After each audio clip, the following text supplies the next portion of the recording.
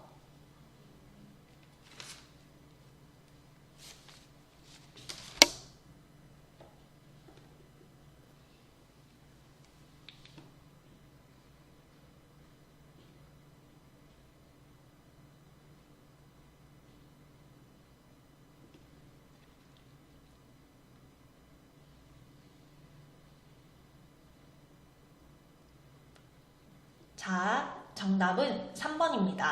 보기를 보도록 할게요. 작품은 시대적 현실과 떼려야 뗄 수 없는 관계에 있다. 따라서 작품을 작가의 소산이 아니라 현실 세계의 반영이라고 본다면 이 부분 밑줄이죠.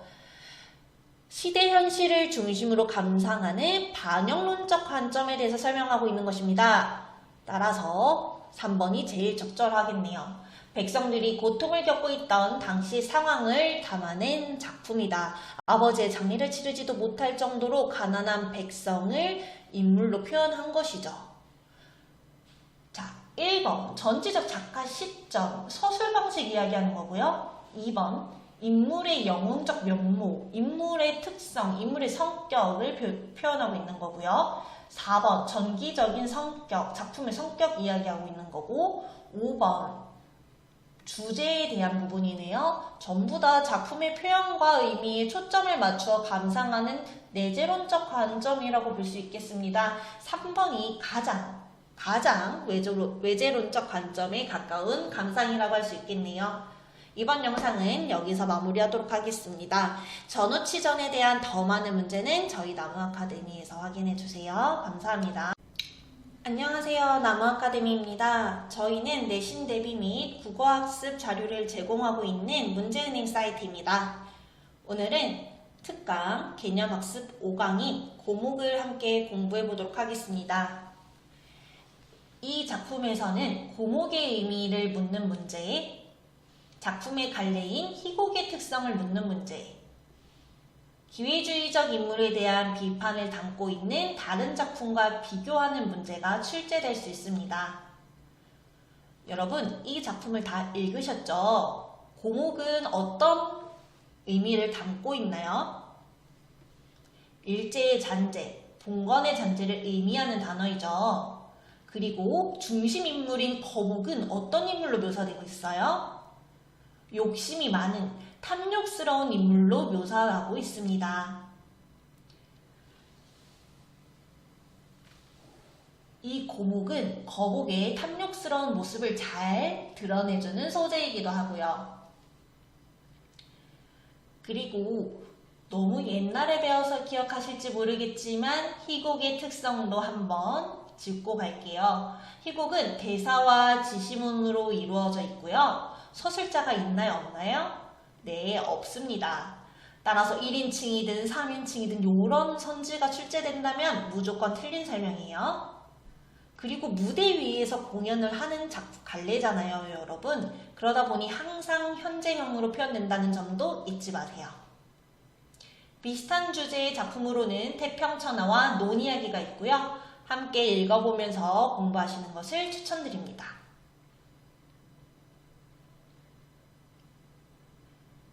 앞부분 줄거리부터 보겠습니다. 배경이 제시되고 있어요. 장마와 폭우로 마을 가옥이 침수된 어느 날 친일과 고리대금으로 부를 축적해온 마을의 지주인 거복에게 3대째 내려오는 500년 된 행자나무를 처분할 것을 요구하는 사람들이 찾아옵니다. 여러분, 거복은요 친일행위랑 고리대금으로 부를 축적해왔어요. 이미 욕심이 많고 탐욕적인 인물이라는 것을 이 앞부분을 통해서도 바로 알 수가 있네요.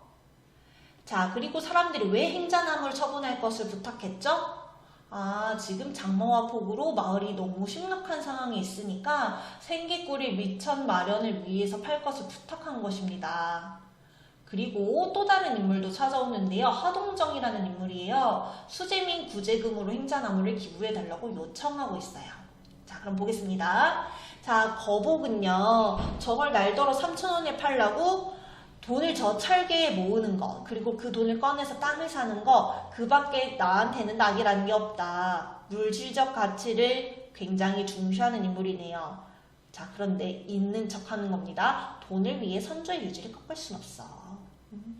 사실 3,000원에 팔기 싫고 남한테 기부하기 싫고 도움을 주기 싫은 거면서 선조의 유지 이야기를 하고 있는 거죠. 네. 그래서 영팔은 설득합니다. 저 한 그루로 전재민 일가족이 갱생할 수 있다면 돌아가신 할아버님께서도 지하에서 만족하시지 않겠어요? 했더니 거복이 그게 예법이냐? 고인에 대한, 할아버지에 대한 손주로서의 예법이 맞아? 라고 하면서 되묻습니다. 인물의 갈등이 드러나네요. 그래서 그 처가 말리죠. 여보 하면서. 그래서 거복이 가다고 오늘은 그래서 처가 또 한 번 더 말려요. 아, 여보 몇 달 만에 온 사람을 하면서 자신의 동생인 영팔에게 언짢게 생각 말어라 했더니 영팔은 이미 좀 속상하죠. 누님 그만 가보겠수 하고 일어납니다. 자, 영팔이 말을 해요. 마루에서 내려와서요. 난들 어찌 할아버님의 유언 말씀을 모르겠소. 나도 안다. 하지만 소문이 들으니까 외부가 전함을 이번에 비신답니다. 나무 빈답니다. 이왕 빌바에야 벨바에야 날 주라고 한 거예요. 고향 떠난 지 10년 한땡 걸치고 자전거 끌고 댕기어 장만한 세간 나부레기들 전쟁통에 다 뺏기고 그래도 해방되고 독립됐다고 고향이라고 여길 찾아오니까 몸붙일 집도 없고 배급살도 없고 일자리도 없군요. 어린 놈의 새끼는 자기 자식이죠. 맹장염이 걸려 널브러졌지만 약한 봉 사 먹일 돈도 없어요. 예펜네는 아내는요 부황병이 걸렸고요. 몇 번이고 망설이다가 매부를 찾아와서 사정 이야기를 한 거예요. 눈물을 흘리면서 안녕히 계세요 라고 인사합니다. 자, 영팔 개인의 문제라고 해석하시면 안 되고요. 여러분, 해방 직후 우리 민족이 이런 힘든 삶을 산 거예요. 대부분이요. 영팔은 거복이 자신에게 도움을 주지 않자 자신의 어려운 상황을 이야기하면서 눈물을 쏟고 있어요. 말하기 방식을 묻는 문제도 출제될 수 있으니 잘 확인해 두도록 합시다. 자, 중략 이후를 보도록 할게요. 하동정이 찾아옵니다. 이번에는 전 그러시면 저 행자나무라도 하면서 고목을 기부할 것을 제안해요. 그런데 여러분, 이 거복이라는 인물은요, 예전에 저 나무를 개인의 출세를 위해서 해군에 공출하기로 했었어요. 그런데 그때 정전방송, 이랑의 항복선언이 일어나면서 이 거복이 공주를 바로 철회하죠. 그 부분을 동정이 언급하고 있는 것입니다. 자진해서 해군에 공출하기로 하셨던 게 아닙니까? 그것 때문에 서울 해군 무관부에서 소위가 내려왔고 이 나무의 장행을 축하했던 것입니다. 일항에 정전방송이 있어 군함지로의 공출을 면하지 않았습니까? 그러니까 그때 공출하신 셈 치고 또 어차피 남한테 주려고 했잖아. 기부해줘. 새로운 시대의 온갖 장애물인 일제잔재. 그쵸. 하동정은 이 나무를 일제잔재라고 생각을 합니다. 이것을 뿌리째 뽑아버리는 것도 될 겸 일석이조입니다. 라고 설득을 해요. 근데 거복은 또 할아버지 이야기를 꺼내죠. 나라를 위해서 유익히 쓰도록 하라고 아버지께서 유언하신 것입니다. 하면서 그 유언을 아버님께서 수국 아버지께 계승시키고 돌아가신 건 아마 이 동네에서 모르는 사람이 없을 겁니다. 하지만 수국 아버지께서 작년 공출을 자진하실 때도 군수와 서장한테 나라를 위해 써달라고 하시지 않겠습니까? 자도 일제 인물들한테 나라를 위해 써달라고 했잖아. 뭔 소리 하는 거야? 라고 하면서 동정도 이야기하고 있어요. 그랬더니 거복이 그때 어떤 게 내 나라인지 사실 분간을 못했어. 뭐 얼버무리는 거죠. 내선일체란 새빨간 거짓말이고 우리는 결코 일본 놈의 황국 신민이 아니란 것을 이제는 확실히 알았습니다. 라고 네, 변명을 하고 있네요. 내선일체와 황국 신민의 의미도 여러분 알아두도록 합시다. 동정 또 설득을 해요. 그쵸? 우리를 도와준다면 그것이야말로 할아버지의 유언을 충실히 이행하는 길이 아니겠습니까? 했더니 거복은 또다시 반박을 하죠.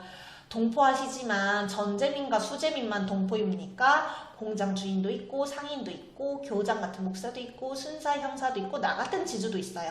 거복이 관심 있는 대상들은 어때요, 여러분? 전재민, 수재민이 아니라 이런 공장 상인, 주인, 목사 이런 사람들인 거예요. 돈과 권력 있는 사람들한테만 관심이 있는 거죠. 조선 3천만 동포들을 다 같이 위해서 쓰고 싶대요. 방어적인 태도를 보이고 있고 점점 흥분합니다. 그리고 자신 뜻을 거창하게 포장하죠. 3천만 대한민국 전부를 위해서 쓰고 싶다고요. 말이 안 되죠, 여러분?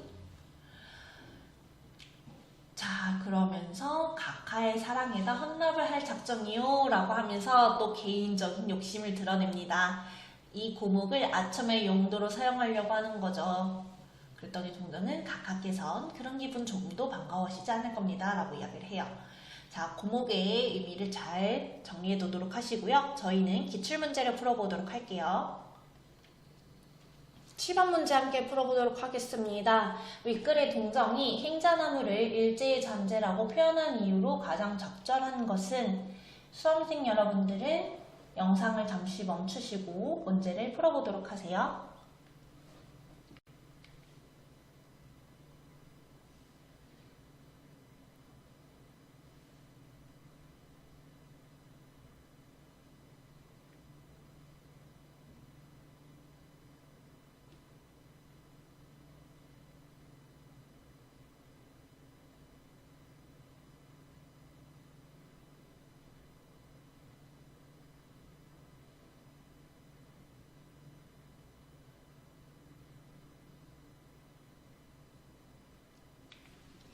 모두 문제를 풀어보셨나요? 정답은 2번입니다. 광복 이전에 거복은 해군에게 고목을 공출하려고 했었죠. 자신의 출세를 위해서요. 이 해군은 일본 쪽 사람으로 이루어졌었고요. 이를 근거로 동정은 행자나무를 일제의 잔재라고 표현한 것입니다. 나머지 선지는 동정이 행자나무를 일제의 잔재라고 표현한 이유로 적절하지 않습니다. 이번 강의는 여기서 마무리하도록 하겠습니다. 더 많은 고목에 대한 문제는 저희 나무아카데미를 참고해주세요. 감사합니다. 안녕하세요. 나무아카데미입니다. 저희는 내신 및 모의고사 대비 국어학습 자료를 제공하고 있는 문제은행 사이트입니다. 오늘은 특강 개념학습 6강 참화설을 함께 공부해 보도록 하겠습니다. 이 작품에서는 글의 전개 방식을 묻는 문제와 소유에 관한 글쓴이의 견해, 생각을 묻는 문제, 설의 관례적 특징을 묻는 문제가 출제될 수 있습니다. 지문을 보도록 하겠습니다. 그 전에 핵심 정리부터 보도록 할게요. 이 글의 관례는 앞에서도 말했듯이 설, 고전 수필에 해당합니다. 여러분 수필의 특성은 잘 알고 계실 텐데요. 고전 수필이라고 다를 것은 딱히 없습니다. 일상적 소재를 활용해서 자신의 깨달음과 교훈을 드러내고 있는 것이 바로 수필이죠. 그러다 보니 교훈적이고 체험적인 성격이 강합니다. 소유에 대한 성질과 깨달음을 주제로 하고 있는 작품이고 체험과 깨달음 2단 구성으로 나타나고 있습니다. 그리고 권위 있는 사람인 맹자의 말을 논거로 사용하고 있어요. 유추의 방식을 통해 개인적 체험을 보편적인 것으로 일반화하고 있는 것도 살펴볼 수 있습니다. 그럼 지문을 보도록 하겠습니다. 나는 집이 가난해서 말이 없기 때문에 간혹 남의 말을 빌려서 타곤 한다. 그런데 노둔하고 야윈말을 얻었을 경우에는 일이 아무리 급해도 감히 채찍을 대지 못한 채 금방이라도 쓰러지고 넘어질 것처럼 전전긍긍하기 일쑤요. 개천이나 도랑이라도 만나면 또 말해서 내리곤 한다. 그러기에 후회하는 일이 거의 없다. 반면에 말굽이 높고 귀가 쫑긋하여 잘 달리는 준말을 얻었을 경우에는 의기양양하여 방자하게 채찍을 갈기기도 하고 고삐를 놓기도 하면서 언덕과 골짜기 모두 평지로 여겨 매우 유쾌하게 질주하곤 한다. 그러다가 간혹 위험하게 말에서 떨어지는 환난을 면하지 못한다. 자신의 개인적인 경험을 제시하고 있죠. 노둔하고 야윈말을 얻었을 때와 준말을 얻었을 때의 대조적인 상황이 나타나고 있어요. 아, 사람의 감정이라는 것이 어쩜 이렇게까지 달라지고 뒤바뀔 수 있단 말인가. 자, 여러분 뭐뭐 하는가 라는 종결어미로 마무리가 되고 있네요. 확인하셨나요? 말인가. 우리 이런 부분을 서리법에 사용됐다고 합니다. 남의 물건을 빌려서 잠깐 쓸 때도 이와 같건을 하물며 진짜로 자기가 가지고 있는 경우야 더 말해 무엇 하겠는가. 자, 여기서도 서리법 쓰였죠? 더 말할 필요도 없다라는 것입니다. 그렇긴 하지만 사람이 가지고 있는 것 가운데 남에게 빌리지 않은 것이 또 뭐가 있다고 하겠는가. 자, 이 부분의 의미를 잘 살펴보도록 합시다. 자, 앞에서는 와, 어떻게 남의 물건을 빌리고 있는데 이렇게 태도가 달라지지? 이렇게 대조되지? 그러면 빌리지 않고 내 거일 때는 더 심하겠네? 사람 마음이? 하다가 그 다음 문단에서는 근데 우리가 남에게 빌리지 않은 것이 또 뭐가 있지? 라고 이야기하는 것입니다. 우리가 가지고 있는 모든 것은 빌린 것이라고 생각하고 있는 거죠. 자, 여러분 이 부분이 중요합니다. 글쓴이의 소유에 대한 가치관을 묻는 문제가 출제될 수 있는데 이 부분을 근거로 해서 답을 골라주시면 되겠어요. 임금은 백성으로부터 힘을 빌려서 존귀하고 부유하게 되는 것이고 신하는 임금으로부터 권세를 빌려서 총애를 받고 귀한 시문이 되는 것이다. 자식과 어버이, 지엄이는 지아비에게서 비복에서 받는 거고 비복은 주인에게서 빌리는 것이 또한 심하고도 많은데 라고 하면서 빌린 것들에 대한 예시를 들고 있습니다. 자, 여러분 서술 방식을 묻는 문제도 출제될 수 있는데요. 예시를 들어서 설명하고 있다. 맞는 설명이겠죠. 이었지 미혹된 일이 아니겠는가.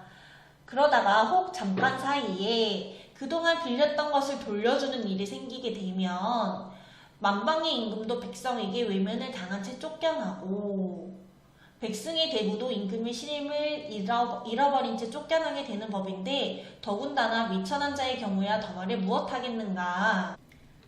자, 글쓴이는 자기가 본래 가지고 있는 것처럼 여기기만 할 뿐 끝내 돌이켜보려고 하지 않는다라고 하면서 소유의 본질을 깨닫지 못한 사람들에 대해 비판적 태도를 보임과 동시에 이것들을 뺏기면 임금이라도 쫓겨난다 라고 설명하고 있는 것이에요. 여러분 왔다 갔다 해서 설명을 제가 이렇게 하는 바람에 조금 헷갈리실 수도 있는데 비판적 태도를 보이는 것과 예시를 둔다는 점을 좀 중점적으로 확인해 주세요.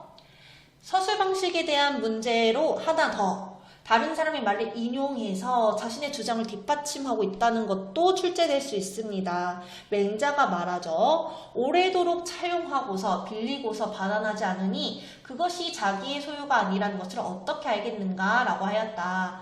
내가 이 말을 접하고서 느껴지는 바가 있기에 참화서를 지어서 그 뜻을 구현해 보았다 라고 합니다. 자, 이 마지막 부분에서는 여러분 글쓴이가 이 글을 쓴 이유도 밝히고 있네요. 그쵸? 그리고 이 느껴지는 바도 잘 확인해 두세요. 왜곡된 소유관념을 가진 사람들을 비판하고 있고 어리석은 임금들에 대한 비판이라고도 볼 수 있습니다. 자, 아까도 설명했듯이 이런 개인의 경험을 보편적인 사고, 그 다음에 정치, 임금, 인간사에도 적용을 시키고 있죠. 보편적 사고로 확장시키면서 유추적 방식을 사용하고 있습니다. 설의 관례적 특징도 한 번 더 확인을 해주세요. 그러면 기출문제를 풀어보도록 하겠습니다.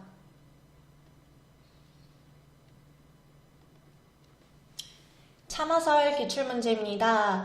1번 문제 함께 풀어볼까요?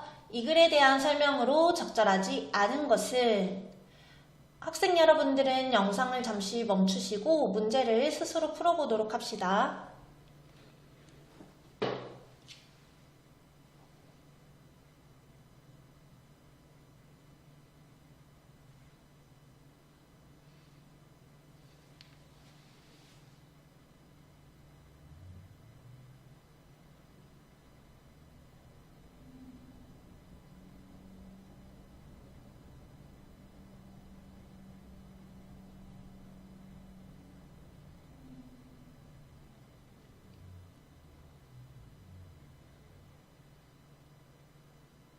네, 모두 문제를 풀어보셨나요? 적절하지 않은 것은 몇 번이죠?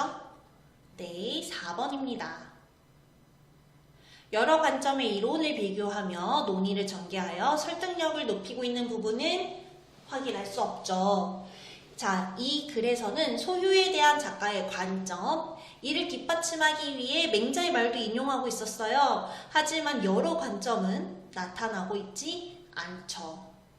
나머지 선지도 살펴보도록 하겠습니다. 1번, 교훈적 의미를 전달하고자 하는 의미가 담겨있다.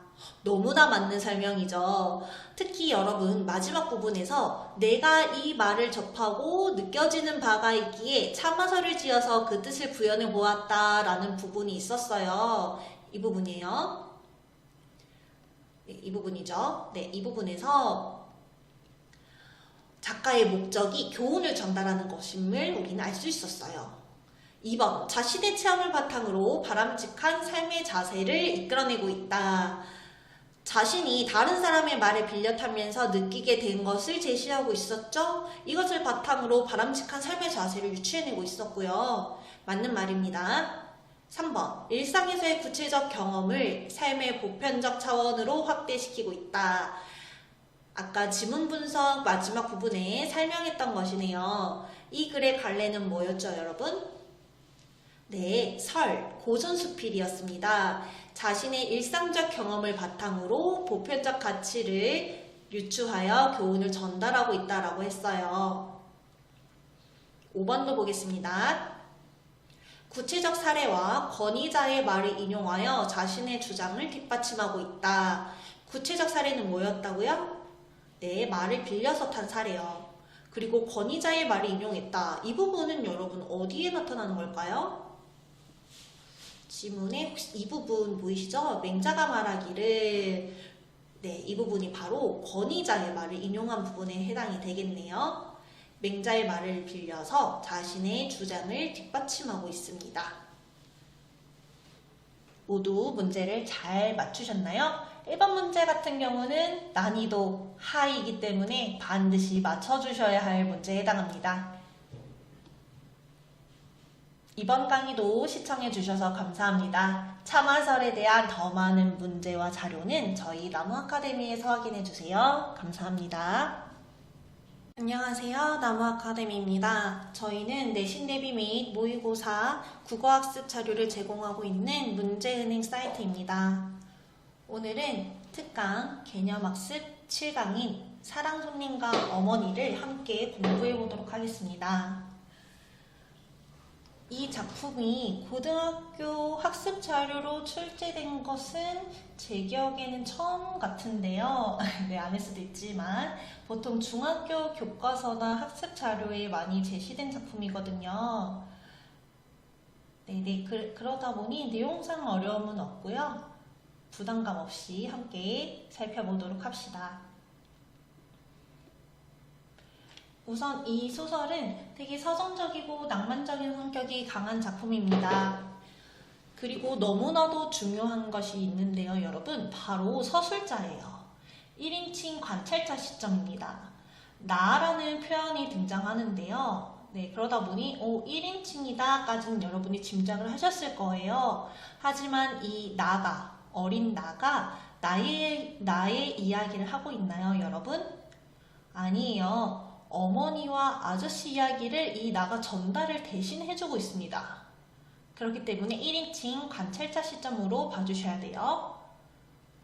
단순히 1인칭 관찰자 시점이냐 아니냐를 묻는 것을 떠나서 이 어린 나의 서술 방식에 특징, 효과, 장점을 묻는 문제가 출제될 수 있어요. 잘 정리해 두도록 합시다. 배경은 1930년대 어느 시골 마을이고요. 주제는 자유로운 사랑의 감정과 봉건적 윤리관. 자, 여러분들은 이 작품을 모두 읽어보셨을 텐데 이 작품에 나타나는 봉건적 윤리관이라는 건 뭐였죠? 과부가 재혼을 하는 것은 조금 그렇다라는 겁니다. 이 사이에서 갈등한 어머니와 사랑손님의 사랑 그리고 이별을 주제로 하고 있어요. 시간의 흐름에 따라서 이야기를 전개하고 있는데 여러분 이런 것들을 우리는 순행적 구성이라고 하죠. 그쵸?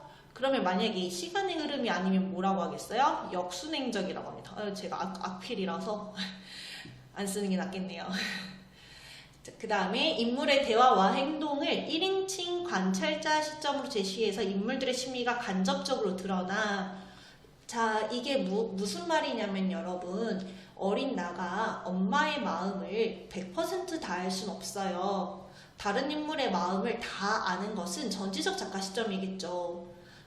내 눈에 보이는 엄마의 감정, 내가 추측할 수 있는, 내가 추론할 수 있는 엄마의 감정을 한정적으로 전달하다 보니 인물의 심리가 간접적으로 드러난다라고 하는 것입니다. 그리고 어린 오키의 시선을 통해서 어머니와 사랑손님의 사랑과 둘 사이의 미묘한 심리를 그려요. 이 어린 소설자가 주는 그 미적인 아름다움도 또 존재하겠죠. 보도록 할게요. 나, 오키죠. 6살 난 어린아이이고요. 나는 그 아저씨가 어떤 사람인지는 몰랐지만 내게는 퍽 고맙게 굴고 나도 꼭 그 아저씨가 마음에 들었어요. 그 아저씨는 돌아가신 우리 아버지와 어렸을 적 친구라고요. 어디 먼데 가서 공부를 하다가 요새 돌아왔는데 우리 동리 학교 교사로 오게 되었대요. 또 우리 큰 외삼촌과도 동무인데 이 동리에는 하숙도 별로 깨끗한 곳이 없고 해서 우리 사랑으로 와 계시게 되었다고요. 또 우리도 그 아저씨에게서 밥값을 받으면 살림의 보탬도 좀 되고 한다고요. 자, 아저씨와 오키가 우리 엄마랑 한 집에서 하숙하게 된 까닭을 오키의 설명을 통해서 요약적으로 제시하고 있습니다. 근데 아저씨의 성격이 어떤 것 같아요, 여러분? 나를 무릎에 앉혀주고 그림책을 보여주고 이런 것들에서 되게 다정한 성격임을 짐작할 수 있어요. 인물의 성격을 제시하는 방법을 묻는 문제도 출제될 수 있으니 잘 정리해 두도록 합시다. 그리고 오키는 어떤 반찬을 제일 좋아하니? 라고 하면서 오키가 삶은 달걀을 좋아한다고 했더니 달걀도 주죠. 그쵸? 다정한 성격이 드러납니다. 자, 오키가 삶은 달걀을 좋아한다고 하니까 아저씨가 자신도 삶은 달걀을 좋아한다고 말을 하죠. 그래서 오키가 어머니한테 말해줘야지 하니까 아저씨가 꼭 붙들어 매요. 말하지 마 라고 하면서 부끄러운 거겠죠. 그쵸? 어머니를 좋아하는데 이런 것까지 다 전한다고 하니까 그 다음부터 어머니가 달걀을 많이 사게 됐대요. 어머니는 아저씨가 좋아하는 반찬을 해드리기 위해서 달걀을 많이 사게 된 것이겠죠. 그쵸?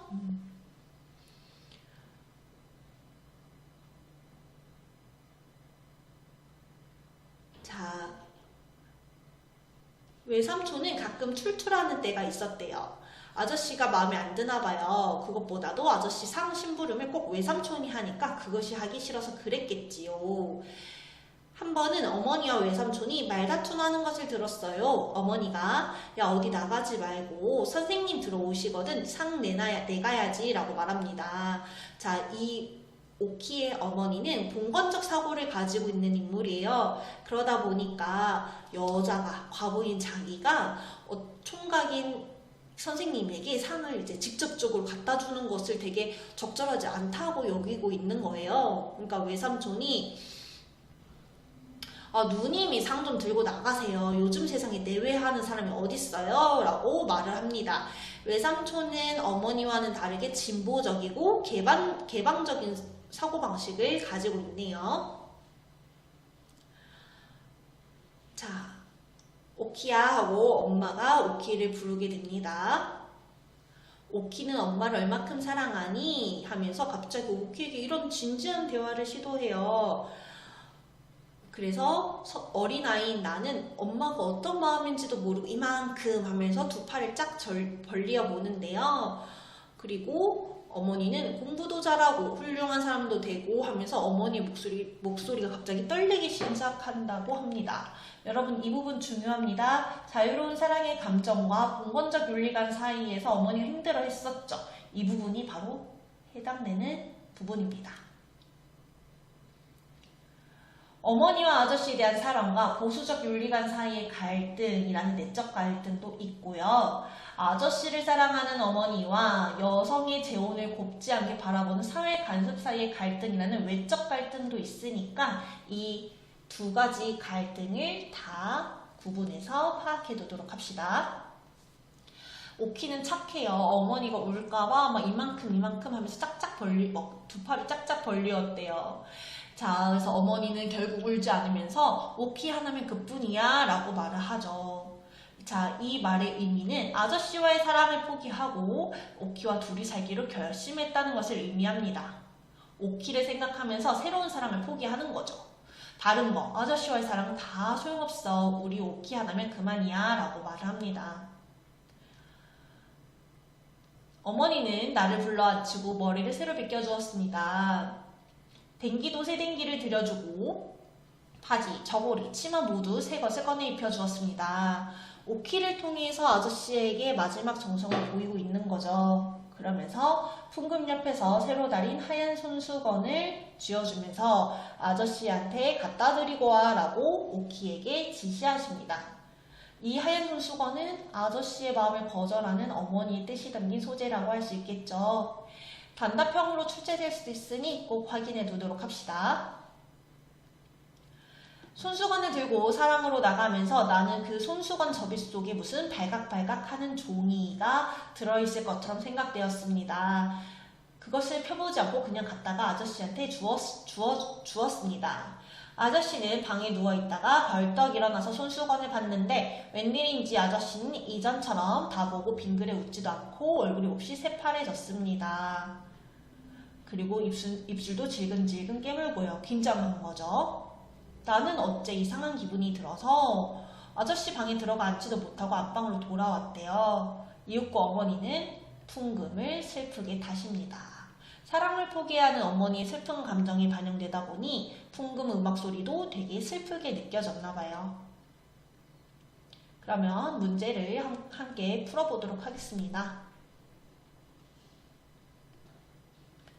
6번 문제를 함께 풀어보도록 할게요. 이 글에 대한 설명으로 적절한 것은 학생 여러분들은 영상을 잠시 멈추시고 문제를 풀어보도록 합니다.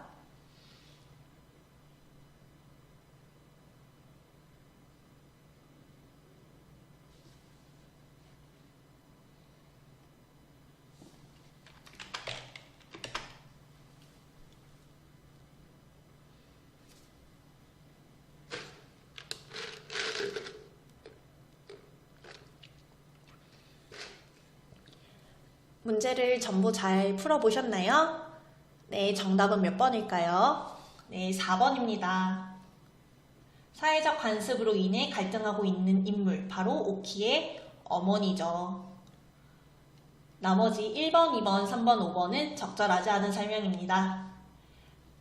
사랑 손님과 어머니에 대한 더 많은 문제는 저희 나무 아카데미에서 확인하실 수 있습니다. 감사합니다. 안녕하세요. 나무 아카데미입니다. 저희는 내신 대비 및 모의고사 대비 국어학습 자료를 제공하고 있는 문제은행 사이트입니다. 오늘은 특강 개념학습 8강인 놀부전을 함께 공부해 보도록 하겠습니다. 여러분들이 이제껏 봐왔던 놀부전, 흥부전과는 조금 차이가 있는 작품이죠. 우선 이 글의 갈래는 뮤지컬 대본입니다. 그리고 회학적, 풍자적, 교훈적인 성격이 드러나고요. 권선징악과 바람직한 인간사의 모습을 주제로 하고 있는 작품입니다. 고전소설을 재해석한 지문이고요. 이야기 속에 이야기가 있는 액자식 구성을 취하고 있습니다.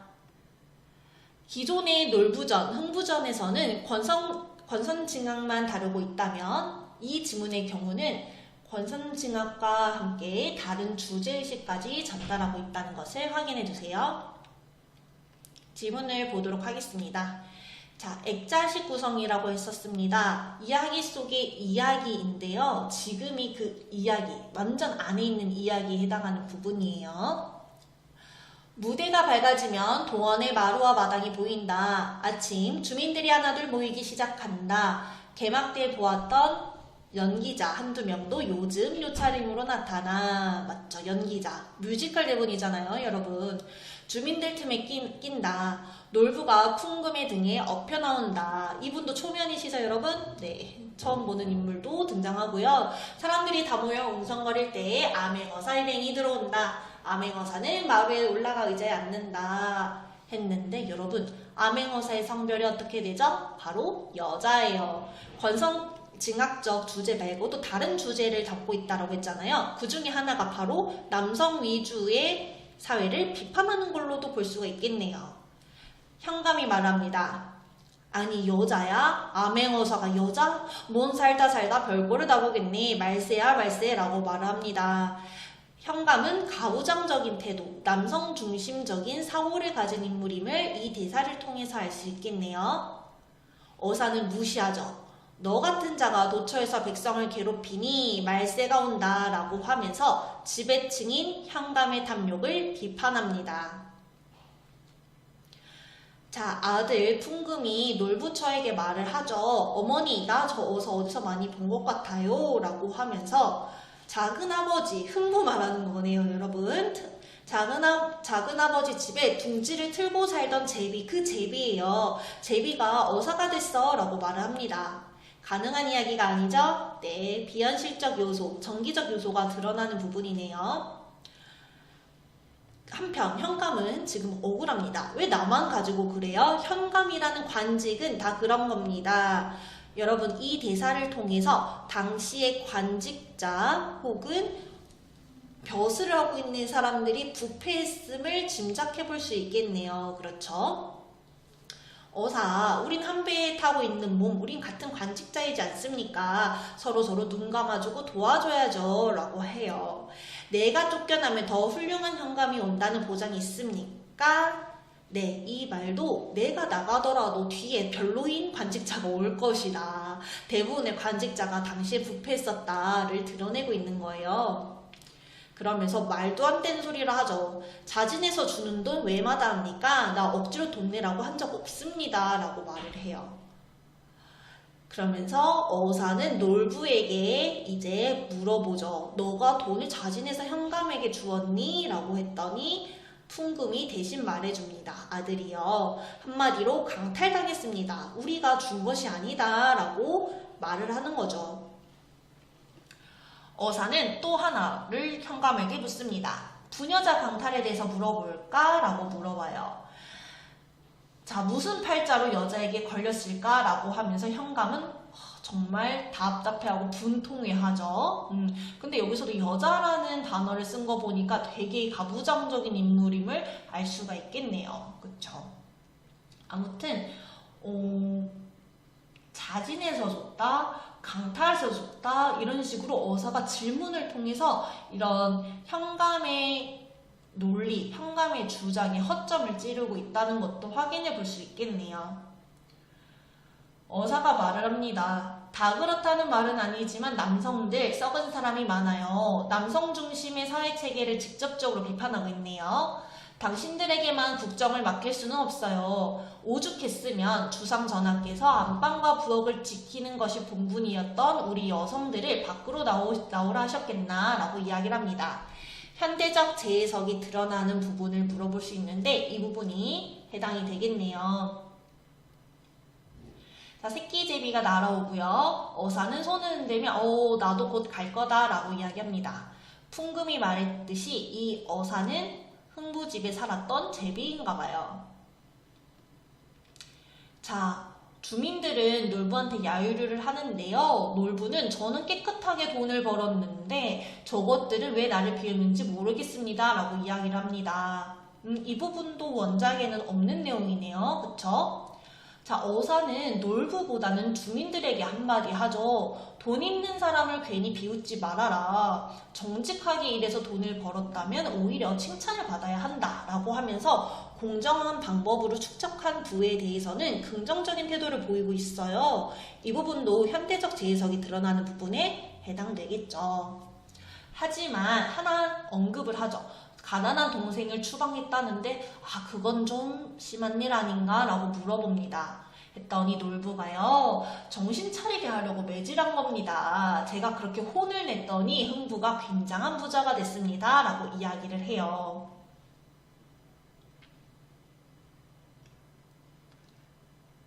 이것도 원작이 없는 내용이네요. 그쵸? 놀부가 사실은 동생을 생각을 해서 혼을 냈다는 부분이요. 어사가 어제 좋지 못한 꿈을 꾸었지 얼굴에 나타나 있어? 라고 놀부에게 물어봅니다. 그랬더니 놀부가 창피한 꿈이죠. 노욕에 미쳐가는 것 같습니다. 돈은 있는데 더욱 벌고 싶으니 돈과 부에 관심이 되게 많은가 봐요. 그랬더니 어사가 제비다리를 꺾어서라도 이야기합니다. 그랬더니 놀부가 네? 이제 뭐라고 하셨습니까? 하면서 놀라죠. 사실 자기가 어젯밤 꾼 꿈이 돈을 벌기 위해서 제비다리를 꺾는 꿈이었나 봐요. 그러니까 지금 찔린 거죠.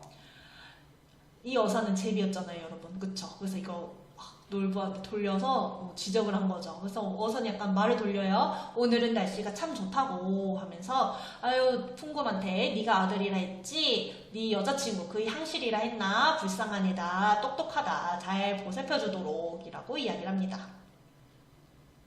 자, 어사는 마저 이야기를 해요. 세상에는 태양과 달이 있고 양주와 음주가 있듯이 인간 사는 세상에는 돈이 있는 사람, 가난한 사람, 병든 사람, 행복한 사람이 서로 구별되며 살고 있다. 자, 다양한 사람들이 공존해서 산다라고 하는 거죠. 우리는 더불어 살 수밖에 없는 운명이다. 서로 상부상조하며 우리 서로 도우며 삽시다라고 이야기를 해요.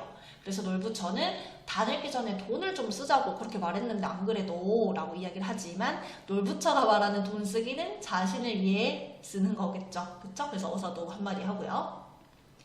풍금이 말합니다. 제비가 인간을 재판하고 설교해요. 참 창피한 인간이 됐네요. 라고 하면서 부끄러움을 느끼고 있어요. 인간이 동물보다 못하게 된 것을요. 하면서 중간에 이제 뮤지컬 대본이다 보니 여러분 이게 노래도 나타납니다. 노래하고 춤추는 부분도 나타나고요. 이 노래가 나타내는 내용도 잘 확인을 해둡시다. 더불어 살 것을 당부하고 있어요. 그러면서 바람소리, 조명, 무대는 개막대의 연습장으로 되돌아갑니다.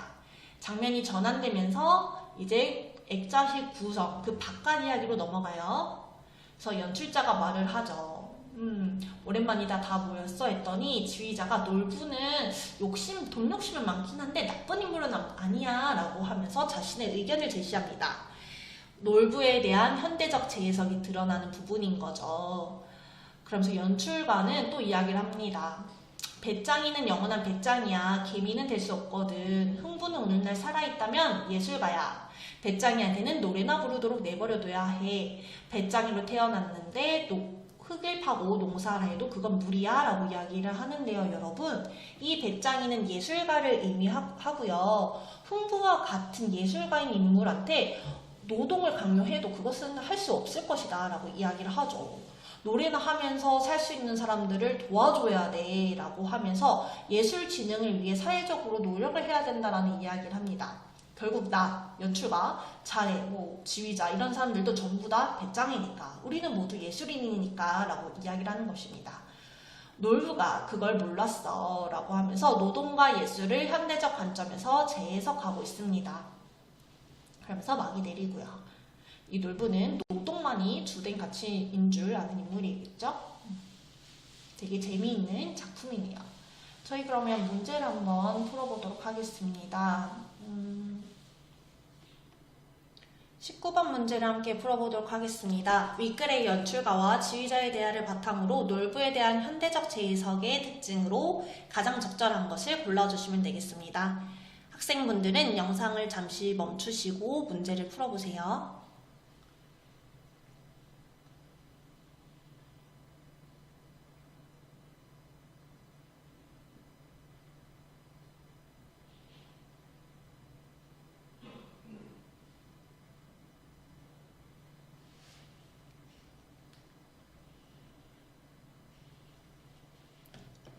네, 모두 문제를 풀어보셨나요? 정답은 몇 번이죠? 네, 3번입니다. 자, 제시된 윗글의 마지막 부분에서 연출가랑 지휘자는 전통적인 나쁜 인물로 그려졌던 놀부와는 달리 그의 뭔가 욕심 많은 성격은 인정하면서도 악하진 않았어 라고 평가하죠. 그러면서 놀부가 욕심이 많은 건 사실이지만 그의 인간적인 측면과 복잡성을 고려해서 입체적인 인물로 재해석하고 있습니다. 이번 강의는 여기서 마무리하도록 하겠습니다. 더 많은 강의는 저희 나무 아카데미에서 확인해주세요. 감사합니다. 안녕하세요. 나무 아카데미입니다. 저희는 내신 및 모의고사 대비 국어학습 자료를 제공하고 있는 문제은행 사이트입니다. 오늘은 특강 개념학습 9강인 당신을 보았습니다를 함께 살펴보도록 할게요. 이 작품에서는 당신과 주인 장군의 말의 의미에 대해 묻는 문제와 작품의 특징을 묻는 문제, 작가의 다른 작품 혹은 일제강점기와 관련 있는 다른 작품과 연계하여서 작품의 주제나 화자의 태도를 묻는 문제가 출제될 수 있습니다. 그러면 작품을 함께 살펴보도록 할게요. 먼저 핵심 정리를 짚고 넘어갑시다. 이 시는 저항적이고 의지적인 성격이 굉장히 강합니다. 조국 광복에 대한 열망, 일제에 대한 저항이 드러난다고 할 수 있겠죠. 또한 뭐뭐입니다 라는 종결음이 보이시나요? 문장의 길이도 길고요. 보았습니다 라고 문장을 완결해서 서술하고 있어요. 그러다 보니 산문적인 성격을 띠기도 합니다. 여러분들은 이 시를 모두 읽으셨을 텐데요. 이 시의 주제는 무엇이라고 생각을 하셨나요? 먼저 굴욕적이고 절망적인 삶을 극복해야 한다는 의지와 신념, 또한 조국 광복에 대한 열망과 일제에 대한 끈질긴 저항의식을 주제로 하고 있는 시입니다. 특정 시구를 반복해서 운율 형성하고 있는 것을 확인할 수 있고 뭐뭐 했습니다 라는 경어체를 사용해서 화자의 경건한 태도도 저희는 확인할 수 있겠습니다. 그러면 작품을 보도록 할게요. 당신이 가신 뒤로 나는 당신을 잊을 수가 없습니다. 자, 시적 화자의 상황은 지금 당신이 떠난 상황입니다. 그 까닭은 당신을 위한 의미보다 나를 위함이 많습니다. 자, 나가 떠난 당신을 왜 못 잊었대요? 나를 위해서요. 당신이 떠나갔다는 것을 당신을 잊어버리면 내가 더 힘드니까 잊을 수가 없다라는 의미입니다. 여러분, 시대적 상황을 고려했었을 때 이 떠난 당신은 무엇에 해당할까요? 바로 조국, 광복 이런 것들이 되겠죠. 그 다음에 작가는 한용운, 승려입니다. 표현론적 관점에서 살펴보면 이 당신은 내 옆에 없는 부처로도 해석이 되겠네요. 나는 갈고 심을 땅이 없으므로 조국이 없으므로 추수, 곡식, 결실이 없습니다. 일제의 수탈로 인해서 화자가 되게 궁핍한 현실에 있나봐요. 저녁거리가 없어서 조나 감자를 꾸러 이웃집에 갔더니 주인은 거지는 인격이 없다. 인격이 없는 사람은 생명이 없다. 너를 도와주는 것은 죄악이다. 라고 말하였습니다. 자, 주인의 말을 인용해서 자신이 당한 뭔가 무시와 멸시를 구체적으로 알려주고 있어요. 여기서 말하는 거지는 일제강점기에 핍박받고 가난한 삶을 살았던 우리 민족도 해당이 되겠죠. 그 말을 듣고 돌아 나올 때에 쏟아지는 눈물 속에서 당신을 보았습니다. 내가 너무너무 힘들고 비인격적인 핍박을 받았을 때 당신을 떠올렸다라는 것입니다. 나를 지탱하게 해주는 신념과 의지가 되겠죠. 그쵸? 나는 집도 없고 다른 까닭을 겸하여 민적이 없습니다. 민적은 여러분 호적이라는 의미이네요. 법적인 보호장치가 없다라는 겁니다. 집도 없고 가난해서요. 민적 없는 자는 인권이 없다. 인권이 없는 너에게 무슨 정조냐 하고 능욕하는 장군이 있었습니다. 이 장군은 여러분 일제가 되겠죠. 네, 세모시아가 되겠죠. 아이고.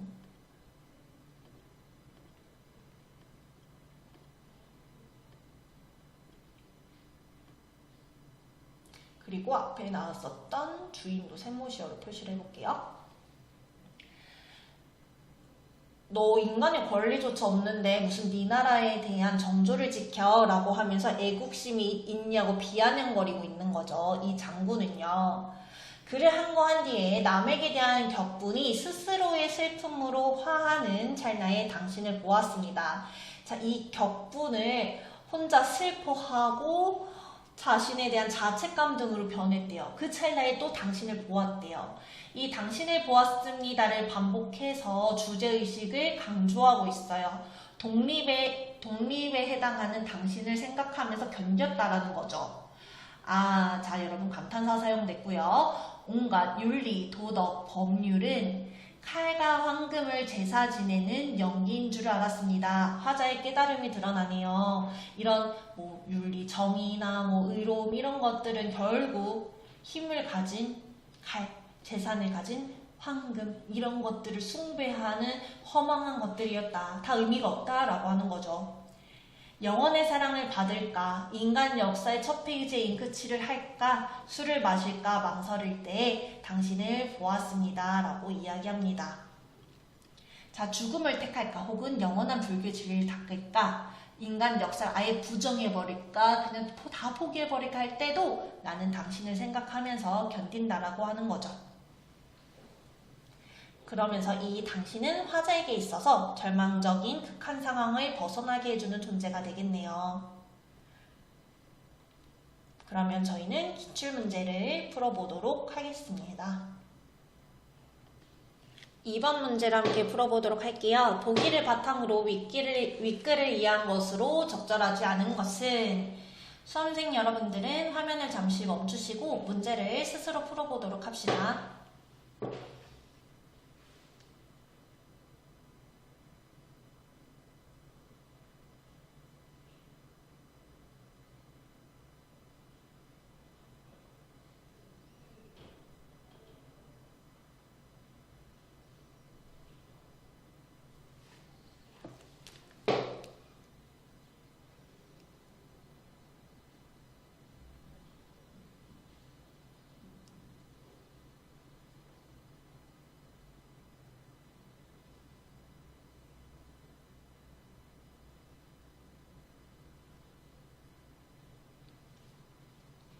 모두 문제를 잘 풀어보셨나요? 자, 적절하지 않은 것은 몇 번일까요? 바로 5번입니다. 보기에서는 일제강점기라는 시대적 배경을 제시하고 있고요. 그러면 우리는 시대적 배경을 고려하여 이 작품을 감상해 봐야 되겠죠? 우선 5번이 왜 적절하지 않는 것인지 한번 살펴봅시다. 5번. 남에 대한 격분이 스스로의 슬픔으로 화하는 모습은 현실 극복을 위해 당대 사람들이 지녀야 할 태도를 형상화한 것이다. 자, 보기에서 시인이 작품을 통해 우리 민족이 일제강점기의 현실을 극복하기 위해 취해야 할 태도를 제시하였다고 하긴 했는데요. 이때 여러분 시인이 제시한 태도는 무엇이죠? 내가 힘든 상황에 아무리 처하더라도 뭔가 핍박을 받더라도 뭔가 눈물에 함몰되지 않고 무너지지 않고 당신을 보면서 버티는 것이었어요. 그렇기 때문에 스스로의 슬픔으로 화하는 것이 화자가 제시하는 태도라고 볼 수는 없습니다. 이는 이 부분 5번 같은 경우는 자신을 괴롭게 하는 상대에 대한 분노가 화자 자신에 대한 슬픔으로 변화하면서 뭔가 비관하고 체념의 정서를 느끼는 것이지 이를 현실 극복을 위한 태도라고 해석하는 것은 잘못된 해석이라고 할 수 있겠습니다. 나머지 선지도 한번 살펴보겠습니다. 1번, 갈고 심을 땅이 없는 나의 처지는 당대 사람들에게 가해졌던 일제의 수탈을 암시하는 것이다. 시대적 상황을 고려했을 때 조국을 잃은 가난한 화자의 상황을 적절하게 표현하고 있는 것 맞죠? 2번, 저녁거리가 없어서 조나 감자를 꾸러가는 행동은 경제적으로 어려웠던 당대 사람들의 삶을 형상화한 것이다. 맞죠? 일제의 수탈로 궁핍한 현실을 드러내고 있는 부분에 해당합니다. 맞는 설명이에요. 3번, 거지는 인격이 없다라는 주인의 말은 당대 사람들이 인간의 존엄성을 침해받았음을 암시하는 것이다. 여러분, 거지가 무엇을 의미한다 했었죠? 네, 우리 민족을 의미한다 했었어요. 민족이 없다고, 가난하다고, 우리나라 사람들의 존엄성을 막 무시하고 멸시하는 표현을 했었죠. 당시 우리나라 사람들이 존엄성을 침해받았음을 암시하는 부분입니다. 맞는 설명이에요. 4번, 돌아 나오며 눈물 흘리는 것은 당대 사람들이 현실에 대해 보였던 정서적 반응을 보여주는 것이다. 맞죠? 멸시와 무시를 당했을 때 느끼는 울분과 슬픔 등을 표현한 부분에 해당합니다. 이번 강의는 여기서 마무리하도록 하겠습니다. 당신을 보았습니다에 대한 더 많은 문제는 저희 너무 아카데미를 참고해주세요.